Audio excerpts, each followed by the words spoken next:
दुनिया के सबसे अमीर लोगों की लिस्ट में दूसरे नंबर पर आने वाले हाईली सक्सेसफुल इंसान इलॉन मस्क इतने सक्सेसफुल क्यों हैं? है ये तो सबको पता है, लेकिन क्यों है? और वो भी एकदम सही तरीके से नहीं पता लोगों को कि वो क्यों है। जो हाल ही में दुनिया के पहले सबसे अमीर बन गए थे, अब वो जेफ बेजोस से $1-2 बिलियन पीछे चले गए। ये आगे पीछे तो चलता रहता है। मैं पैसा दिखाकर इलॉन मस्क को बड़ा नहीं दिखाना चाहता।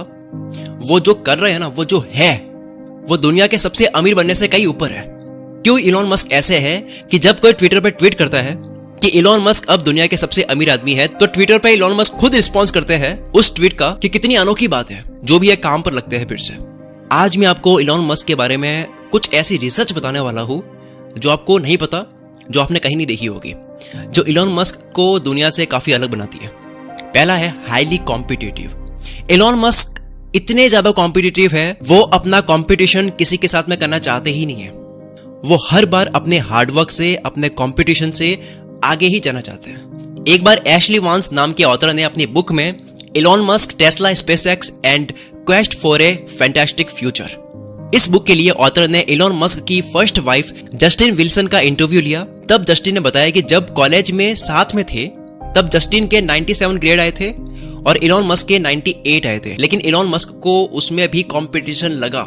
उनके नंबर ज्यादा आने के बाद में भी वो प्रोफेसर से कहते हैं कि नंबर रीचेक कर लो, क्या पता और ज्यादा आए हो मेरे। उन्होंने टीचर को कन्विंस किया कि मेरी रीचेकिंग करो, हो सकता है कि मेरी 100 आए हो। इसको कहते हैं कंपटीशन से आगे जाने का लालच। ये कंपटीशन एंड हो चुका है, अब तो मैं फर्स्ट हूं, उसके बाद में भी सोचना कि और क्या बेटर कर सकता हूं मैं। और ये जो चीज होती है ना, ये चीज एक ना एक दिन इंसान को सक्सेसफुल बना ही देती है, अगर उसके लिए ढंग से मेहनत की गई हो। फिर आता है डिटर्मिनेशन। अपने बर्थडे के दिन तो आदमी कितना भी बिजी हो, वो अपने सेलिब्रेशन के लिए टाइम निकाल ही देता है, लेकिन इलॉन मस्क कोई सेलिब्रेशन करते ही नहीं है। वो अपने काम को लेकर ना इतने गजब के सीरियस है कि क्या बर्थडे है, क्या नॉर्मल डे है, क्या सेलिब्रेशन है, वो भूल जाते हैं। ये सब सेलिब्रेशन वगैरह उनको पता ही नहीं है। उस इंसान ने तो अपनी सक्सेस को अपना सेलिब्रेशन बनाया हुआ है। जब रॉकेट उड़ा, सही गया, वो उनके लिए सबसे बड़ा सेलिब्रेशन है। इलॉन मस्क अपनी फैक्ट्री में रात को काम करते करते अपनी डेस्क के नीचे या पास में पड़े कोच पर ही सो जाते हैं। ऐसा नहीं है कि नींद आई तो फैक्ट्री में ही सो गए। वो इसलिए ऐसा करते हैं ताकि फैक्ट्री में जाकर फैक्ट्री में चल रही रोबोटिक्स मशीन को देख सके, और मशीन अगर रुक जाए तो वो उसकी वजह ढूंढ सके, उसको फिर से रेडी कर सके। उन्होंने अपने 47th बर्थडे में 24 आवर्स 24 घंटे लगातार काम करके सेलिब्रेट करा। कुछ लोग सेलिब्रेशन के लिए वेट कर रहे थे फैक्ट्री में, लेकिन उस दिन 24 घंटे काम करा उन्होंने और फ्री नहीं हुए। फिर आती है बात शॉर्ट टर्म डेडलाइन की। अगर कोई काम है जिसको अगर आप करने बैठे हो तो 6 महीने लगते हैं, और आपसे कहा जाए कि उसको करना है 2 महीने में, तो कितनी हद पार हो जाएगी कि भाई 2 महीने में पॉसिबल ही नहीं है। इलॉन मस्क भी हर चीज में ऐसी हद पार करते हैं। वो हद पार करने वाले जिद्दी इंसान है।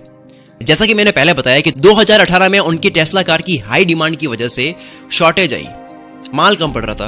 अब प्रोडक्शन बढ़ाने में भी उन्होंने हद पार कर दी। उन्होंने 3 महीने में पूरा कर दिया। 2018 के जुलाई, अगस्त, सितंबर महीने में, सिर्फ 3 महीने में उन्होंने 50,000 कार का प्रोडक्शन कर दिया, जो कि एक तरह से इम्पॉसिबल है कुछ लोगों के लिए। फिर आती है बात सेल्फ एजुकेशन की। क्या आपको पता है टेस्ला कंपनी अपने एम्प्लॉयज को बिना डिग्री के भी काम पे रखती है, अगर वो उस काबिल हो। इलॉन मस्क ने एक इंटरव्यू में बताया कि आपको सीखने के लिए स्कूल पर डिपेंड होने की जरूरत नहीं है। स्कूल सिर्फ आपको 1% सिखाती है, 99% जो काम की चीजें है वो आपको खुद से सीखना होता है। नवेद फारूक, जो क्वींस यूनिवर्सिटी किंगस्टन में इलॉन मस्क के रूममेट रह चुके हैं, उन्होंने इलॉन मस्क के बारे में बताया कि हर बार कॉलेज में एग्जाम के बाद में इलॉन मस्क और बाकी के बैचमेट अपने अपने आंसर्स और ग्रेड कंपेयर कर रहे थे, तब देखा कि इलॉन मस्क के मार्क्स और आंसर बाकी स्टूडेंट्स से कई ज्यादा बेहतर थे, और इलॉन मस्क के मार्क्स उनसे कंपेयर किए जो उस कॉलेज के सबसे ज्यादा नंबर लाने वाले स्टूडेंट्स थे। इलॉन मस्क उन सबसे कई ज्यादा बेहतर जानते थे। 2017 में रोलिंग स्टोन के मैगजीन में इलॉन मस्क ने कहा कि वो किताबों के बीच ही बड़े हुए। उन्होंने 9 साल की उम्र में एनसाइक्लोपीडिया ब्रिटानिका पूरी पढ़ ली। सोचो, इन्होंने इस उम्र में ये पढ़ी जब बच्चे साइकिल चलाना भी नहीं जानते। उन्होंने स्पेस एक्स में रॉकेट साइंस को लेकर भी कोई एजुकेशन नहीं करी। उन्होंने रॉकेट साइंस भी, aerothermodynamics of gas turbine and rocket propulsion जैसी किताबें पढ़कर खुद से रॉकेट साइंस सीख ली। वो चीज सीख ली जिसको हम बोलते हैं कि रॉकेट साइंस थोड़ी है। रॉकेट साइंस मतलब सबसे टफ मानी जाती है, उसको खुद से सीखना बहुत बड़ी बात है। अब आता है क्विक डिसीजन। हर बड़े और सक्सेसफुल इंसान में फटाफट से डिसीजन लेने की कैपेबिलिटी होती है। हर इंसान में अगर है तो इलॉन मस्क में तो वो कूट कूट के भरी होगी। एक बार टेस्ला फैक्ट्री में मशीन टूल खराब हो गया था, जो सिर्फ फ्रांस में बनता है, लेकिन इलॉन मस्क ने उसे ऑर्डर नहीं किया कि वो बाद में आएगा, इतने दिन लगेगा आने में, बल्कि प्राइवेट जेट निकाला अपना और फ्रांस चले गए उसको लेने के लिए, और सेम डे उसको लेकर आ गए ताकि काम डिस्टर्ब ना हो, ताकि प्रोडक्शन में कोई कमी ना हो, देरी ना हो। अगर ये बात भी आपको नॉर्मल लगे तो ऐसे बहुत किस्से हैं जिस पर कभी पहली फुर्सत में इलॉन मस्क के क्विक डिसीजन के ऊपर मैं वीडियो बनाऊंगा अलग से कभी। चलो एक और किस्सा सुनो। 2006 में फॉल्कन 1 रॉकेट के टाइम यूएस गवर्नमेंट ने इलॉन को फॉल्कन 1 की लॉन्चिंग को डिले करने के लिए कह दिया कि इसको आप बाद में लॉन्च करो, क्योंकि उस टाइम अमेरिकन एयरफोर्स का टाइटन 4 रॉकेट लॉन्च होना था, तो उसकी वजह से डिले हो रहा था। इलॉन मस्क को अपने फॉल्कन 1 में डिले नहीं चाहते थे, वो नहीं चाहते थे कि मैं बाद में इसको लॉन्च करूं। उन्होंने जल्दी से किसी ऐसी जगह का पता करा जो रॉकेट लॉन्च करने के लिए एकदम सही हो, और पैसिफिक आइलैंड पर जाकर के परमिशन लेकर के यूएस गवर्नमेंट के टाइटन 4 से पहले खुद ने रॉकेट अपना लॉन्च कर दिया। यू कैंट का मतलब इनको पता नहीं था। इन्होंने बहुत कुछ सीखा, बहुत कुछ जाना, लेकिन इन्होंने यू कैंट का मतलब जाना ही नहीं। इन्होंने यू कैंट, मैं नहीं कर सकता, ये चीज उन्होंने नहीं सीखी, कहीं से नहीं सीखी। कई बार इलॉन मस्क ऐसे बिहेव करते हैं जैसे कि उनको ये पता ही नहीं है कि मैं नहीं कर सकता, ये नहीं हो सकता, ये कोई वर्ड भी है। अगर कोई उनको बोले कि इलॉन मस्क तुम ये नहीं कर सकते, तो वो बोलते हैं कि ये कैसी बात है, ये भी कोई वाक्य होता है। क्योंकि बहुत से लोगों ने बोला कि तुम इंटरनेट बैंक नहीं खोल सकते, उन्होंने पेपैल बना दिया। बहुत से लोगों ने बोला कि अमेरिका में अब कोई नई कार नहीं आ सकती, इतनी बड़ी बड़ी कंपनियां हैं जो 100 साल से 70-80 साल से टिकी हुई है। 2003 में आई है टेस्ला और आज इसका ये लेवल है। मतलब 100 साल लगे हैं, 70 साल लगे हैं कई बड़ी बड़ी कार कंपनीज को कि लोग उनको अच्छे से यूज करना शुरू करें, लोगों का विश्वास बढ़ जाए उस कंपनी पे, और टेस्ला अभी आई है। फोर्ड, शेवरलेट, ये सब कंपनी 100 साल पुरानी है। तो लोगों ने कहा कि अब कोई न्यू कार नहीं चलेगी, और इलॉन मस्क ने तब भी खोल दी और चला दी। कुछ लोग सोच रहे होंगे कि टेस्ला तो इलॉन मस्क ने नहीं खोली है। हाँ, लेकिन इलॉन मस्क ने जब पावर अपने हाथ में लिया था, टेस्ला कंपनी का कंट्रोल अपने हाथ में लिया था टेस्ला कंपनी का, तब टेस्ला इतनी बड़ी नहीं थी, बल्कि एक स्ट्रगलिंग कंपनी थी जिसमें इलॉन ने इन्वेस्ट करके उस कंपनी को बचाया, एक डूबती कंपनी को हाथ में लिए। तो बहुत से लोगों ने कहा कि कार की नई कंपनी नहीं आ सकती, इलॉन मस्क ने ला ली। बहुत से लोगों ने कहा कि तुम ऐसी कंपनी नहीं बना सकते जो स्पेस में रॉकेट लॉन्च करे, ये तो सिर्फ गवर्नमेंट के बस की बात होती है, लेकिन इलॉन मस्क ने स्पेस एक्स बना दिया।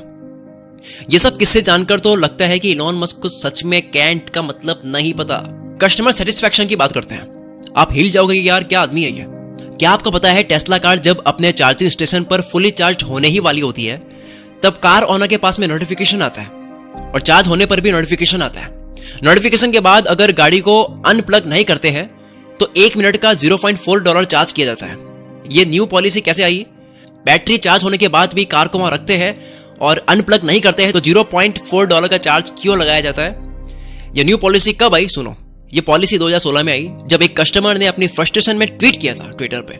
एक बार लॉइक में मुअर नाम के कस्टमर ने मीटिंग के लिए सिलिकॉन वैली जा रहे थे, बड़ा आदमी था कोई। उसने सैन कार्लोस में अपनी टेस्ला रोकी, जहां चार्जिंग स्टेशन था, जहां ऑलरेडी काफी गाड़ियां पड़ी थी। वो पूरी तरह से चार्ज हो चुकी थी, लेकिन फिर भी वहां पे पड़ी थी। उनके कार के अंदर अनप्लग कर ही नहीं रहे। वो कहीं चले गए घूमने के लिए, कार को रख करके अपनी कार को एक तरह से वहां पे पार्क कर दी। क्या आएगा बाद में कभी लेने। तो लॉइक ले मुअर मीटिंग के लिए लेट हो रहे थे। अपनी फ्रस्ट्रेशन में, गुस्से में उन्होंने ट्वीट करा ये किस्सा। कुछ मिनट के अंदर उस ट्वीट का इलॉन मस्क ने खुद ने अपने ऑफिशियल ट्विटर अकाउंट से रिप्लाई दिया। तो 6 दिन में अपनी कंपनी की पॉलिसी बदल दी उन्होंने। सोचो, एक नॉर्मल ट्वीट को इतना सीरियसली ले रहे हैं वो, तो कितने सीरियस हो गए किसी चीज को करने के लिए। 6 दिन में पॉलिसी बदल दी कि अब कोई भी बंदा अगर गाड़ी रखेगा इतनी देर तक चार्ज होने के बाद भी तो फाइन लिया जाएगा। और ट्विटर पर कितने एक्टिव है इलॉन मस्क, उसका तो क्या ही कहना। इतने बिजी होने के बाद भी वो ट्विटर पर इतने एक्टिव है। जब उन्होंने यूज सिग्नल ट्वीट करा, उसके बाद सिग्नल ऐप इतनी यूज होने लगी, लोग मतलब उसको इंस्टॉल करने लग गए और ऐप स्टोर में टॉप पे आने लग गई। पता ही नहीं था किसी को कि सिग्नल क्या है। टेक्निकल लोगों को भी नहीं पता था कि सिग्नल क्या है, और पूरा वर्ल्ड जानने लग गया कि सिग्नल क्या है, सिर्फ एक ट्वीट से, इलॉन मस्क के एक ट्वीट से।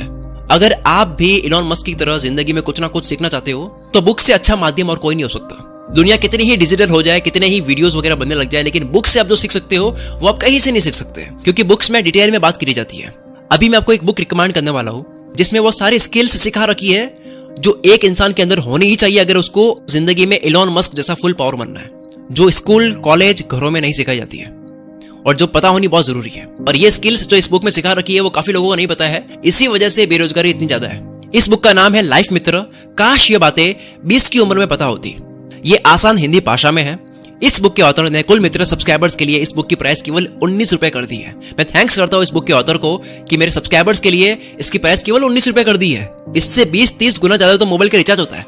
इसका लिंक डिस्क्रिप्शन में है, नीचे वीडियो के नीचे डिस्क्रिप्शन है, उसमें लिंक है, उस पर क्लिक करो, इसको परचेज करो और 2-3 दिन के अंदर इस बुक को पढ़ लो, कंप्लीट करो इस बुक को। बाद में कुछ नहीं होता, बाद में मतलब कभी नहीं, अभी करो, अभी जाओ इस बुक को पढ़ो। लिंक डिस्क्रिप्शन में है। Wish you all the very best. मैं शकील कुल मित्र से आपके सपनों को सपोर्ट करता हूं।